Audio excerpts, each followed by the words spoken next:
what's your name and the name of your business? Hello, my name is Crystalline Rojas, and the name of my business is A Splash of Passion Art. I'm a muralist. Love it. And what did you enjoy the experience tonight? Yeah, absolutely. It was very informative, very detailed, nice environment, very friendly, and just a lot of good information. There's a lot of stuff that I kind of already had dabbled with or seen other people dabbling with, but I really hadn't had the time to kind of like go into it myself. So I was just taking notes like no tomorrow. Nice, nice. And what would you say your biggest takeaway was?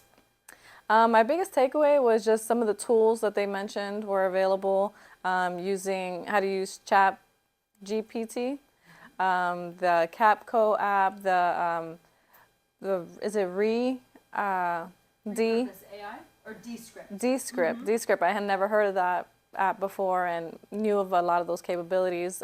So it's really cool. That's all stuff that I'm going to be able to apply. Very cool. And I just think it's wonderful that even after Frank Soares is not here anymore, his family, his legacy has been able to continue. I actually learned about him about a year or so ago with my parents, and so when they were mentioning him, I'm like, I wonder if that's the same person. And I looked it up, and I was like, oh my God. So yeah, super cool. Very nice, very nice. Yeah. And do you think that other people should come to the workshop? Absolutely. Yeah, I'm definitely looking forward to the next one myself. Great. All right. Thank you.